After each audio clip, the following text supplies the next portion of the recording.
कि क्या आपको लगता है कि इलेक्शन में फायदा लेने के लिए जानबूझकर ये अटैक करवाया गया था? नहीं, अटैक तो नहीं कराया गया था, मैं ऐसा गलत चार्ज नहीं लगा सकता हूँ। अटैक तो ये पाकिस्तान स्पॉन्सर्ड टेररिस्ट का ही किया हुआ था। हमारी तो गलतियां थी। हमारी आप समझिए कि हमने जो इंतज़ाम होने चाहिए थे वो सब नहीं किए थे। उन्होंने एयरक्राफ्ट मांगे थे जो आसान, मेरे से मांग लेते तो मैं दे देता। उन्होंने होम मिनिस्ट्री से मांगे। 4 महीने तक, अकॉर्डिंग टू भास्कर में न्यूज़ है वो, 4 महीने तक वो चिट्ठी पड़ी रही, कोई जवाब नहीं दिया, उनको जहाज़ नहीं दिए। फिर वो सड़क से आए, फिर वो सैनिटाइज नहीं हुआ था रूट। जहाँ वो हुआ है, घटना हुई है, वहाँ 10 किलोमीटर में 10 जगह लिंक रोड आके जुड़ती है। कोई भी मैन नहीं थी, मैं गया था अगले दिन, कहीं भी कोई जिप्सी नहीं खड़ी थी रोकने के लिए कि भाई अंदर मत आओ। नियम ये है कि जब ये चला जाता है कारवां तब लोग सड़क में घुसते हैं। वहाँ सब फ्रीली घुस रहे थे, फ्रीली वो घुस गया जिसने मारी गाड़ी।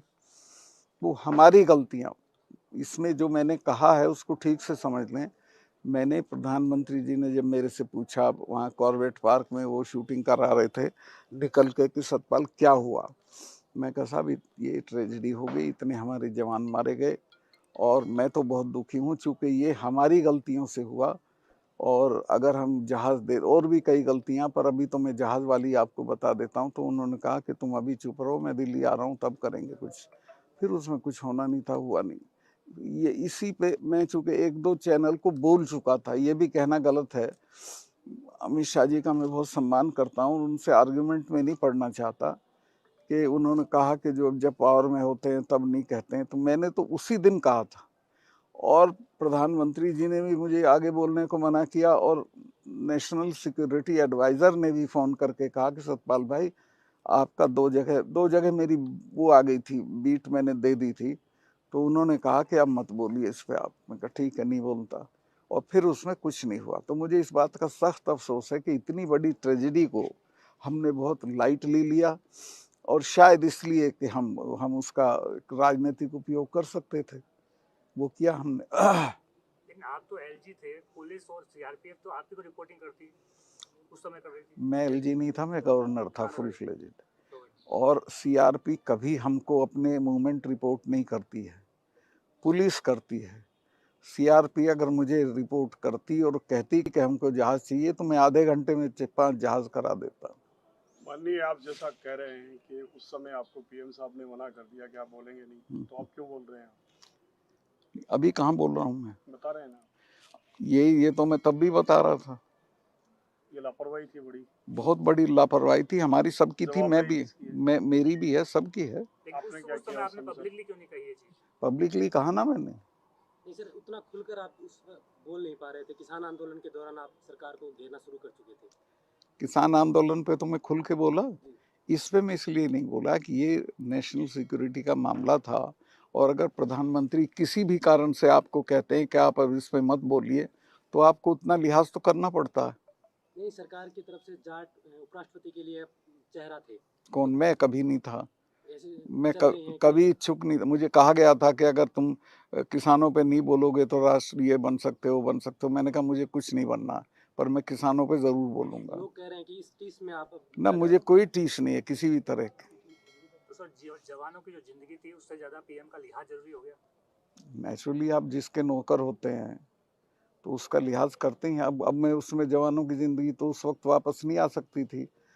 मुझे ये पता चला कि उसमें जांच हो रही है, मुझे लगा कि इसमें रिस्पॉन्सिबिलिटी फिक्स होगी, जो कभी नहीं हुई।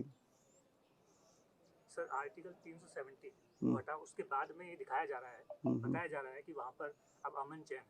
वास्तव में जो दिखाया जा रहा है वो है रियल में या और कुछ? वो मेरा बोलना ठीक नहीं रहेगा कश्मीर पे, पर मैं जब था तो मुझे पूरे टर्म में एक गोली नहीं चलानी पड़ी। इन 3 चीफ मिनिस्टर्स को मैंने गिरफ्तार किया, कुत्ता भी नहीं भौंका, कोई शोर शराबा कुछ नहीं हुआ। तब बिल्कुल अमन चैन था और टेररिस्ट भी श्रीनगर में आते हुए डरते थे। अब तो श्रीनगर में आके सीआरपी पे हमला करते हैं। अभी सीबीआई का समन आपके पास आया है जी दोबारा, जी इंटरव्यू देने के बाद आया। जी जी। क्या ये इंटरव्यू की देने के इंटरव्यू? नहीं, इसमें ऐसा कुछ नहीं है, चूंकि सीबीआई का समन कोई मुझे नहीं आया है कि भाई मैं किसी चीज़ में इन्वॉल्व हूँ। मैंने किसी मामले को खोला था कि इसमें कुछ गड़बड़ थी, तो उसकी जांच हो रही है। उसमें मेरे से कुछ जानकारी लेने के लिए मुझे कहा गया है कि आप अवेलेबल होगे क्या, और वो मेरे ही घर पे आ रहे हैं, मुझे कहीं बुलाया नहीं है। तो अभी आपसे कुछ लोग, संगठन के लोग मिलने आ रहे थे दिल्ली में, उनको भी गिरफ्तार किया गया था, फिर आप थाने में गए थे, वो क्या? वो तो असल में ये जो हमारे यहाँ खाप सिस्टम है, पता नहीं आपके यहाँ है, तो आपके यहाँ भी यहाँ नहीं, यहाँ नहीं है। मील खाप तो है, कोई रेयर मानो, बाकी खाप तो खाप आपके नहीं, हरियाणा और यूपी में ही है। खाप है हमारे यहाँ।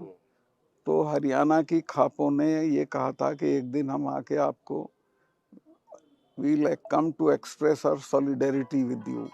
आप किसानों के लिए लड़े थे, अब आप लड़ रहे हैं तो हम आपको सहायता करने के लिए आ रहे हैं।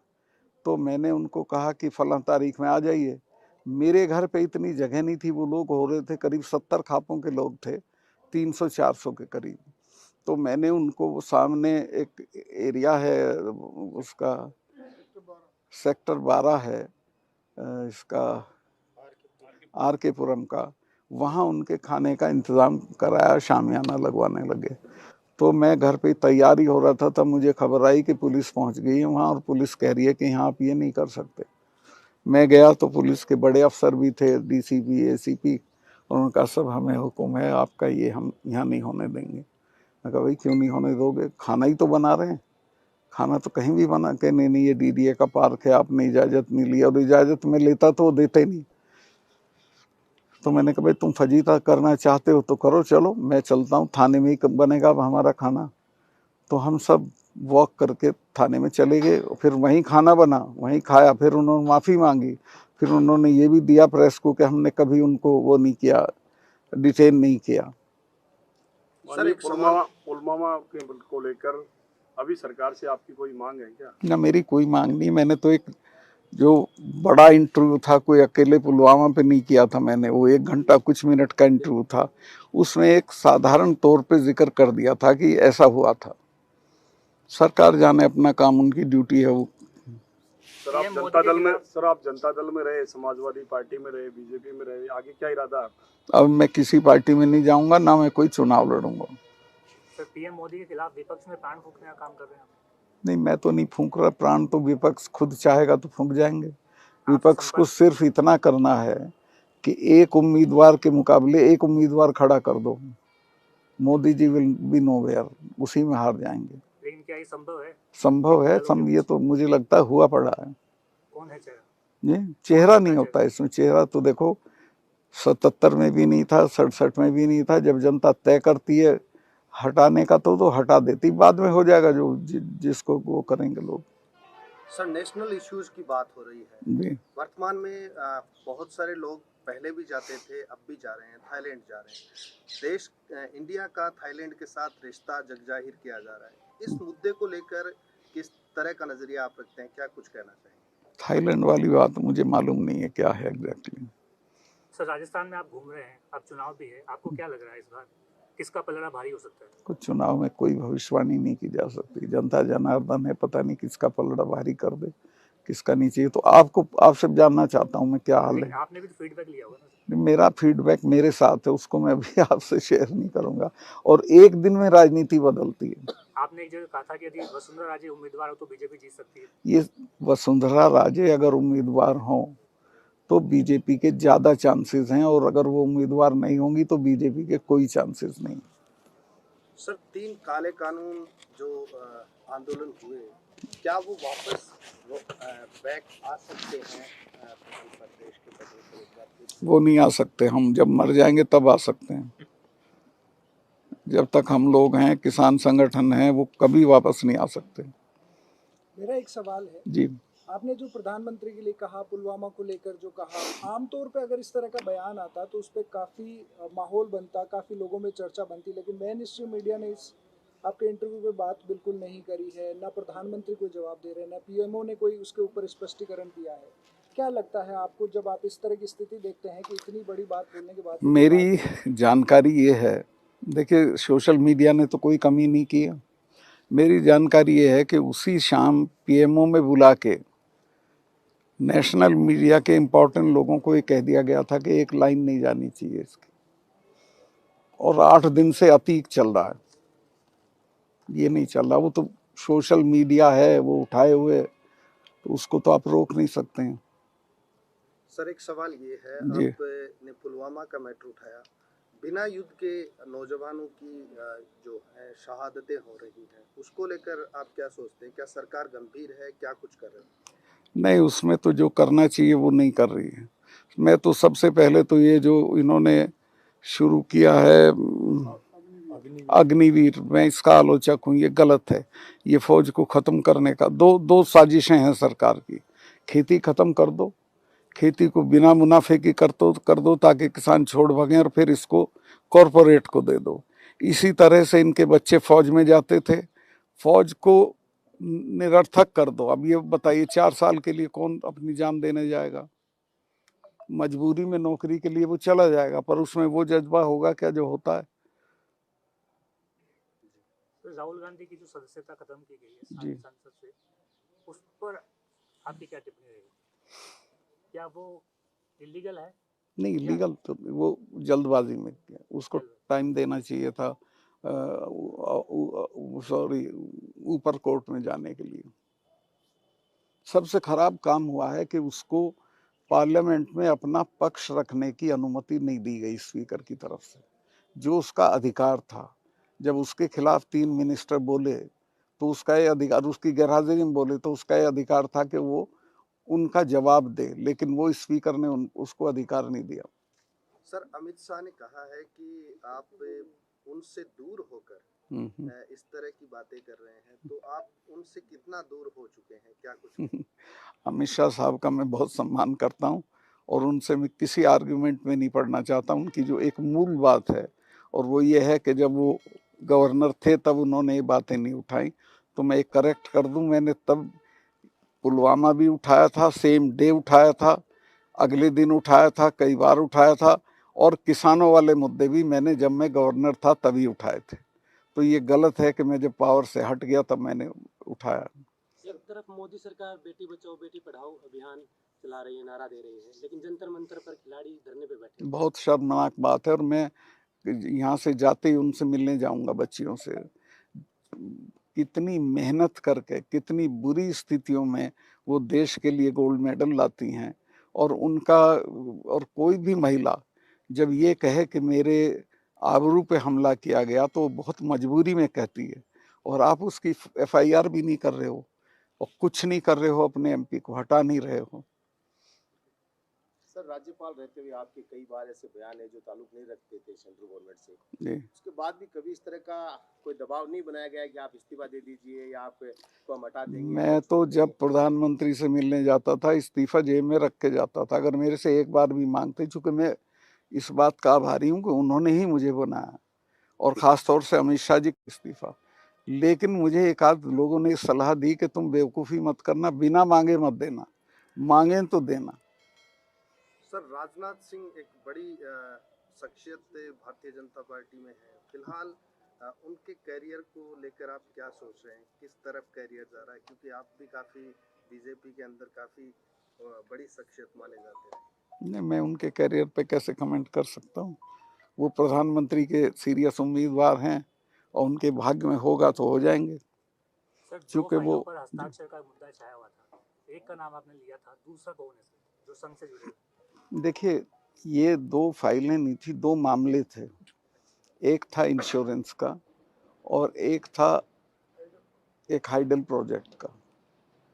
तो हाइडल प्रोजेक्ट में संघ का कोई आदमी नहीं था। हाइडल प्रोजेक्ट में जो आदमी था वो प्रधानमंत्री जी के काफ़ी नज़दीक है। वो मैंने उन्होंने ही मेरे से कई बार कहा था, भाई तुम उससे मिले नहीं मिले, हसीब द्राबो उसका नाम है। तो मैं एक दिन मिल लिया, तो उसने फिर कहा कि आपने बड़ा बुरा किया, हमारा वो ख़त्म कर दिया, पर हम तो करा लेंगे। तो मैंने प्रधानमंत्री जी को दूसरे तीसरे दिन जब मिलने गया तो मैंने कहा, साहब वो मिल लिया मैं हसीब द्राबू से, वो तो ऐसे ऐसे दलाली का केस ले रहा था, मैंने तो मना कर दिया, मैं तो नहीं करूँगा। तो उन्होंने ही सपोर्टेड में कि ठीक किया तुमने।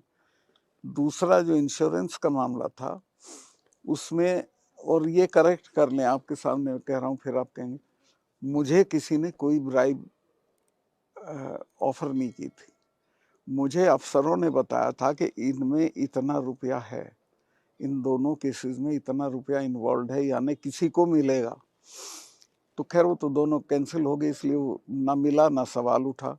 लेकिन ये जो थे आरएसएस वाले अपने राम माधव जी, जिस दिन मैंने कैंसिल किया इंश्योरेंस वाला, उसके अगले दिन सवेरे बिना नहाए धोए मेरे घर आ गए, और मैं भी नहीं नहाया, 7 बजे थे।